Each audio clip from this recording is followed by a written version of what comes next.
السلام علیکم ناظرین، صبا نیوز میں عابد علی یارائیں آپ کی خدمت میں حاضر ہے۔ آج ہم آپ کو انتہائی حساس اور اہم خبر دینے جا رہے ہیں۔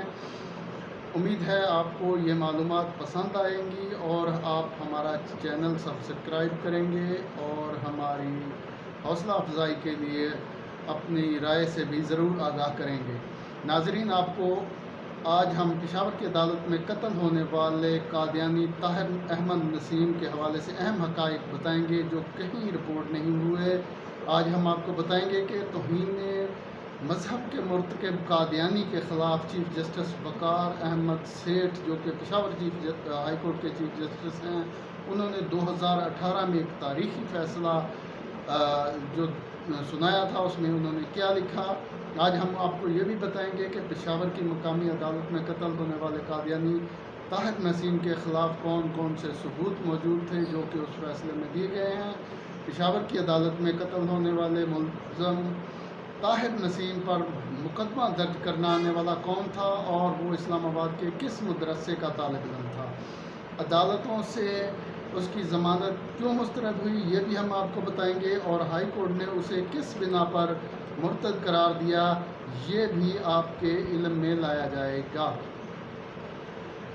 پشاور کی مقامی عدالت میں قتل ہونے والے توہین مذہب کے مرتکب طاہر احمد نسیم کے حوالے سے پشاور ہائی کورٹ کا اہم فیصلہ پہلے سے موجود ہونے کا انکشاف اس وقت ہوا جب ہم نے اس معاملے پر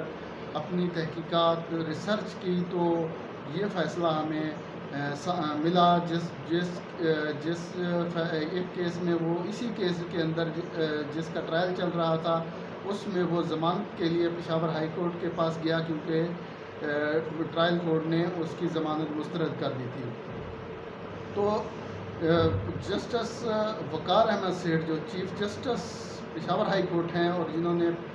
سابق فوجی صدر جنرل پرویز مشرف کے خلاف بھی سنگین غداری کیس کا اہم فیصلہ سنایا تھا، یہ انہی جج صاحب کا یہ فیصلہ ہے جو جس کے مندرجات ہم آپ کو پڑھ کر سنائیں گے۔ اس پر کوئی رائے نہیں دی جا سکتی کیونکہ یہ مذہبی نوعیت کا اور سنگین نوعیت کا ایک مقدمہ ہے، چونکہ اس میں اب توہین رسالت کا مقدمے کا سامنا کرنے والے ملزم طاہر نسیم کو پشاور کی مقامی عدالت میں جاری ٹرائل کے دوران فیصل عرف خالد نامی نوجوان نے 29 جولائی کو فائرنگ کر کے قتل کر دیا تھا، جس کے بعد میڈیا پر مختلف قسم کی خبریں سامنے آئیں جن میں بتایا گیا کہ یہ قادیانی تھا اور جو توہین مذہب کا مرتکب ہوا اور اس پر یہ مقدمہ چل رہا تھا۔ ہائی کورٹ کے فیصلے کے مندرجات میں یہ کہا گیا ہے کہ ملزم طاہر نسیم پر 25 اپریل 2018 کو توہین مذہب و رسالت کا مقدمہ پولیس اسٹیشن سربند پشاور میں دائر کیا گیا، جس میں مجموعہ ضابطہ فوجداری کی دفعات جو تھی 153A،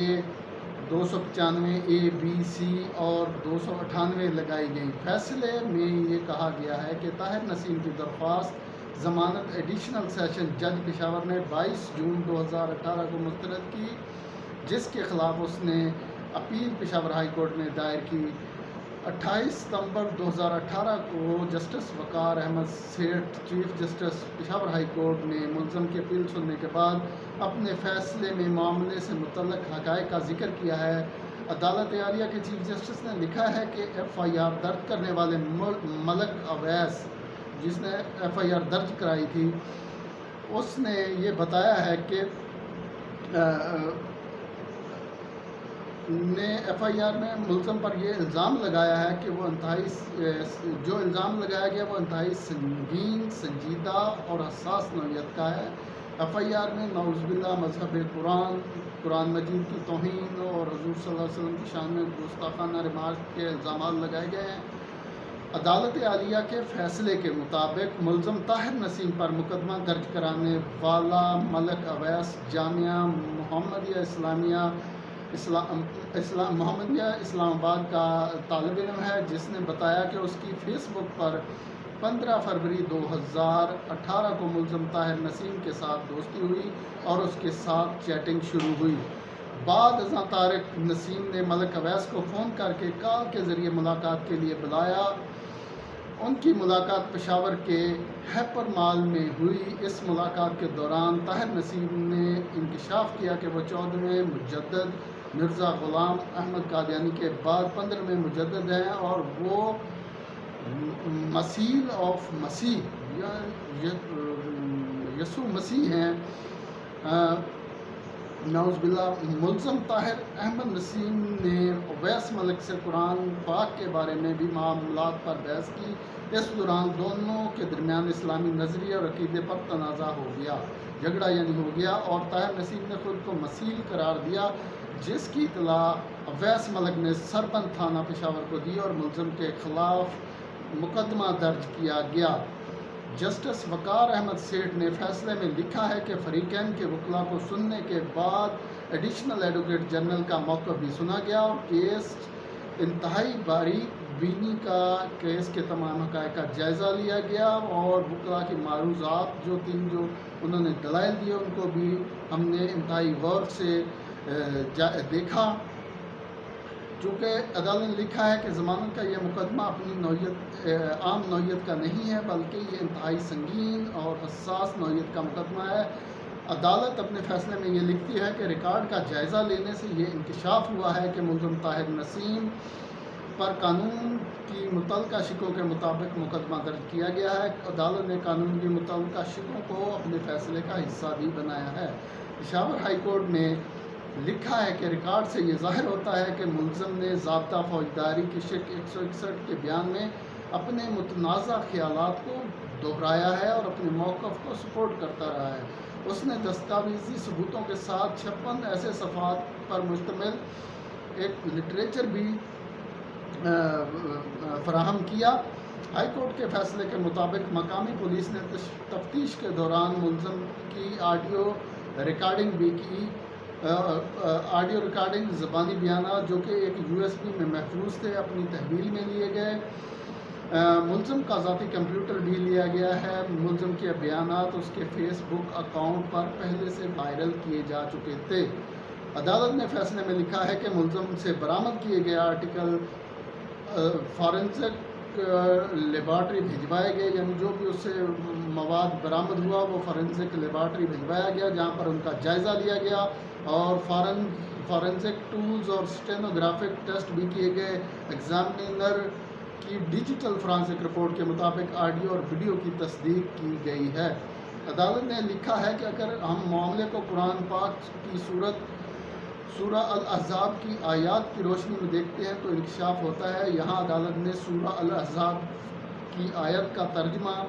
اپنے فیصلے کا حصہ بنایا ہے جس میں کہا گیا ہے کہ لوگوں تمہارے مردوں میں سے کسی کے باپ محمد صلی اللہ علیہ وسلم نہیں ہیں بلکہ آپ صلی اللہ علیہ وسلم اللہ کے رسول ہیں اور تمام نبیوں کے ختم کرنے والے اور اللہ تعالیٰ ہر چیز بخوبی جاننے والا ہے۔ عدالت نے اپنے فیصلے میں صحیح بخاری کی 2 احادیث بھی شامل کی ہیں، ان کو حصہ بنایا۔ ان کا ترجمہ جو فیصلے کے اندر لکھا گیا ہے، صحیح بخاری کی حدیث نمبر 3532 کا ترجمہ یہ ہے: میرے 5 نام ہیں، میں محمد، احمد اور ماہی یعنی مٹانے والا، کہ اللہ تعالیٰ میرے ذریعے کفر کو مٹائے گا۔ میں حاشر ہوں کہ تمام انسانوں کا قیامت کے دن میرے بعد حشر ہوگا اور میں عاقب ہوں یعنی خاتم النبیین ہوں، میرے بعد کوئی نیا پیغمبر دنیا میں نہیں آئے گا۔ دوسری حدیث صحیح بخاری کی دوسری حدیث نمبر 3535 کا ترجمہ بھی فیصلے کے اندر دیا گیا ہے، جس میں اللہ کے نبی صلی اللہ علیہ وسلم نے فرمایا ہے کہ میں اور مجھ سے پہلے کے تمام انبیاء کی مثال ایسی ہے جیسے ایک شخص نے ایک گھر بنایا اور اس میں ہر طرح کی زینت پیدا کی، لیکن ایک کونے میں ایک اینٹ کی جگہ چھوٹ گئی۔ اب تمام لوگ آتے ہیں، مکان کو چاروں طرف سے گھوم کر دیکھتے ہیں اور تعجب میں پڑ جاتے ہیں، لیکن یہ کہتے ہیں کہ یہاں پر ایک اینٹ کیوں نہیں رکھی گئی؟ تو میں ہی وہ اینٹ ہوں اور میں ہی خاتم النبیین ہوں۔ Chief justice Peshawar high court justice Waqar Ahmed Seth نے اپنے فیصلے میں لکھا ہے کہ میں نے اس کیس کو اپنی نوعیت کے منفرد اور سنگین نوعیت کے کیس کے طور پر دیکھا ہے۔ ضمانت کے طلبگار ملزم نسیم نے نبی پاک صلی اللہ علیہ وسلم کی عظمت و شان کو چیلنج کیا ہے، اس لیے متذکرہ قرآنی آیت اور احادیث کی روشنی میں جو میں نے اوپر پڑھ کر آپ کو سنائی ان کی بات کی جا رہی ہے۔ یہ بات روز روشن کی طرح عیاں ہے کہ نبی پاک صلی اللہ علیہ وسلم کے بعد روئے زمین پر کوئی خود کو نبی یا پیغمبر نہیں کہلوا سکتا۔ جسٹس وقار احمد سیٹھ نے لکھا ہے کہ ملزم طاہر احمد نسیم کی طرف سے ایسا دعویٰ ناقابل فہم جس کی کوئی ساکھ نہیں ہے، اس کے ساتھ یعنی ملزم کے ساتھ نہ صرف عینی ہاتھوں نمٹا جانا چاہیے بلکہ اس سے بھی زیادہ کا حقدار ہے، کیونکہ وہ مرتد ہونے کا مرتکب پایا گیا ہے۔ عدالت نے لکھا ہے کہ جو کچھ اوپر بحث کی گئی ہے اس کے بعد ملزم کو ضمانت دینے کی درخواست کا جائزہ لینے کی کوئی گنجائش نہیں باقی رہتی۔ ملزم پر قانون کے مطابق دفعات لگائی گئی ہیں، اس لیے ملزم کو کسی بھی روی رعایت کا حق نہیں دیا جا سکتا، جس کی وجہ سے اس کی درخواست ضمانت مسترد کی جاتی ہے۔ یہ بات واضح رہے کہ چیف جسٹس وقار سیٹھ پشاور ہائی کورٹ کے چیف جسٹس ہیں اور انتہائی اہم فیصلے دے چکے ہیں جو اس ملک کی تاریخ کا حصہ بن چکے ہیں۔ ناظرین، یہ عدالتی فیصلے کا ترجمہ تھا جو میں نے آپ کے سامنے سنایا۔ اس میں کوئی لفظ بھی ہم نے اپنی طرف سے شامل نہیں کیا، چونکہ یہ حساس نوعیت کا معاملہ ہے اور اس قادیانی کو قتل کرنے والا نوجوان خالد جو ہے، جس کے آج ٹرینڈ بھی چل رہے ہیں غازی خالد کے نام سے، وہ پولیس کی حراست میں ہے اور اس پر مقدمہ ملک کی عدالتوں میں چلے گا اور دیکھنا ہوگا کہ اس کا کیا انجام ہوتا ہے۔ لیکن یہ معلومات ایسی معلومات تھی جو ہم نے آپ کے ساتھ شیئر کی، جو کبھی میڈیا کی نظر یا کسی بھی اخبار کے اندر رپورٹ نہیں ہوئی۔ امید ہے کہ آپ کو یہ معلومات پسند آئیں گی اور آپ ہمارے اس چینل کو سبسکرائب کریں گے اور آئندہ بھی ہم آپ کو ایسی انتہائی اہم معلومات دیتے رہیں گے۔ ایک اور معلومات میں آپ سے اسی معاملے سے جڑی ہوئی ہے، وہ میں شیئر کرنا چاہتا ہوں کہ شہداء فاؤنڈیشن کی طرف سے آج اسلام آباد ہائی کورٹ کے اندر ایک درخواست دائر کی گئی ہے جس میں یہ کہا گیا ہے کہ مذہبی نوعیت کے معاملات جو ہیں ان کے مقدمات کے لیے اسپیشل ڈائریکشن جاری کی جائیں اور ان کے لیے کوئی خصوصی بینچ یا ٹائم فریم مقرر کر دیا جائے جس کے اندر ان کے فیصلے ہونے چاہیے، کیونکہ جب ایسے اس حساس نوعیت کے مقدمات کے فیصلے نہیں ہوتے تو پھر لوگ قانون کو ہاتھ میں لیتے ہیں، جس طرح پشاور ہائی کورٹ کے پشاور کی مقامی عدالت کے اندر یعنی ایڈیشنل سیشن جج کی عدالت کے اندر ایک توہین مذہب کے ملزم کو قتل کر دیا گیا۔ اس کی وجہ یہی ہے کہ اس پٹیشن کے اندر، یہ پٹیشن شہداء فاؤنڈیشن نے دائر کی ہے اسلام آباد ہائی کورٹ کے اندر، جس میں یہ موقف اپنایا گیا ہے کہ ان لوگوں کو جو توہین مذہب کے مرتکب ہوتے ہیں ان کو اگر قتل کرنے کی وجہ بنتی ہے، اس کی وجہ یہی ہوتی ہے کہ مقدمات کا بڑے